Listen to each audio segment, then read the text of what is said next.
Good morning all of you. Science में कार्य और ऊर्जा का पाठ खत्म हो गया है। उसमें कुछ अंक के प्रश्न थे, वो भी आपको बता दिए गए हैं। आज नया चैप्टर है ध्वनि, साउंड।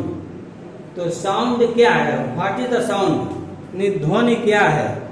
तो ध्वनि शब्द से हम सभी लोग परिचित हैं कि सामान्यतः जो कुछ हम अपने कानों द्वारा सुनते हैं उसे ही ध्वनि कहते हैं, या दूसरे शब्दों में ध्वनि एक प्रकार की अनुभूति है जिसका अनुभव हम अपने कानों द्वारा कर सकते हैं। प्रयोगों द्वारा सिद्ध है कि ध्वनि भी प्रकाश, विद्युत आदि की भांति एक प्रकार की ऊर्जा है जिसका प्रभाव हमारे कानों पर पड़ता है, उसी को हम ध्वनि कहते हैं। कोई पूछे कि ध्वनि क्या है, व्हाट इज साउंड, तो ध्वनि से हमें ज्ञात है कि जो कुछ हम अपने कानों द्वारा सुनते हैं उसे ध्वनि कहते हैं, या दूसरे शब्दों में यह कह सकते हैं कि ध्वनि एक प्रकार की अनुभूति है जिसका अनुभव हम अपने कानों द्वारा कर सकते हैं, या प्रयोगों द्वारा सिद्ध है कि ध्वनि भी प्रकाश की भांति, विद्युत आदि एक प्रकार की ऊर्जा है। ध्वनि भी प्रकाश, विद्युत आदि एक प्रकार की ऊर्जा है जिसका अनुभव हम अपने कानों द्वारा कर सकते हैं, जिसका प्रभाव हमारे कानों पर पड़ता है, उसी को हम ध्वनि कहते हैं। ध्वनि की प्रकृति क्या है, nature of sound, nature of sound, ध्वनि की प्रकृति क्या है। तो ध्वनि सदैव किसी न किसी वस्तु के कंपन करने से होती है। मान लीजिए कोई बर्तन रखा हुआ है, अगर हाथ से या चम्मच से हमने जरा सा उसमें ठोकर मारी तो तुरंत ध्वनि उत्पन्न होगी, उसकी आवाज हमारे कानों तक पहुंचेगी। तो एक प्रकार क्या है, कंपन है, कंपन उत्पन्न हो गया है। तो ध्वनि सदैव किसी न किसी वस्तु के कंपन करने से उत्पन्न होती है। जब हम किसी घंटे पर चोट मारते हैं तो हमें ध्वनि सुनाई पड़ती है। जैसे मान लीजिए क्लास में आपको पढ़ाया जा रहा है, कोई टीचर पढ़ा रहे हैं, जैसे ही समय हो गया तो राम से भैया तुरंत घंटी बजा दिए, और जैसे ही घंटी बजाए वैसे ही आवाज हमारे कानों में पड़ी और हमें ज्ञात हो गया कि पीरियड हमारा खत्म, समय हो गया, क्लास हम छोड़ देंगे। तो इससे भी साबित होता है कि जो भी वस्तुओं पर कंपन होती है उसका अनुभव तुरंत हमारे कानों पर पड़ता है, जिससे हमें ध्वनि का अनुभव होता है। जैसे घंटे के कंपन बंद हो जाते हैं, ये ध्वनि का सुनाई देना भी बंद हो जाता है। इस प्रकार से जब कोई सारंगी होता है, सितार, वायलिन आदि बजाए जाते हैं तो तारों की झंझनाहट अथवा कंपनों के कारण ध्वनि निकलने लगती है। मनुष्य या जीवधारी जो भी अपने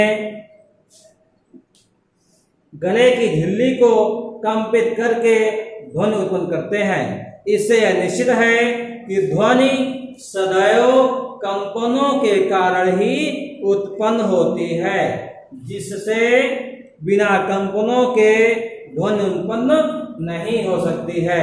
तो ध्वनि की प्रकृति से हमें यह ज्ञात हुआ कि ध्वनि सदैव कंपनों के कारण ही उत्पन्न होती है, जिस बिना कंपनों के ध्वनि उत्पन्न नहीं हो सकती है।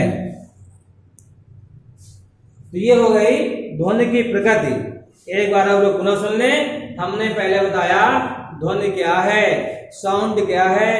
तो ध्वनि शब्द से हम सभी परिचित हैं कि जो कुछ हम अपने कानों द्वारा सुनते हैं उसे ध्वनि कहते हैं। दूसरे शब्दों में हम यह कह सकते हैं कि ध्वनि एक प्रकार की अनुभूति है जिसका अनुभव हम अपने कानों द्वारा कर सकते हैं।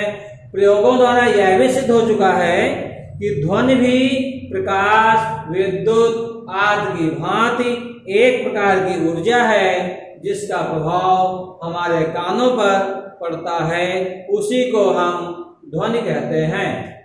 अब आते हैं ध्वनि की प्रकृति, नेचर ऑफ साउंड। ध्यान सुने, ध्वनि सदैव किसी न किसी वस्तु के कंपन से ही उत्पन्न होती है।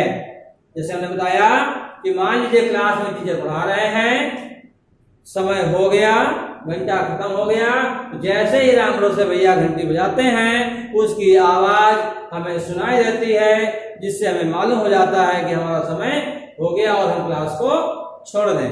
तो उसके जो आवाज होती है वो आवाज हमारे कानों पर पड़ती है, झंझनाहट की आवाज होती है, कंपन उत्पन्न होते हैं। और जैसे ही घंटे के कंपन बंद हो जाते हैं, ध्वनि का सुनाई देना भी बंद हो जाता है।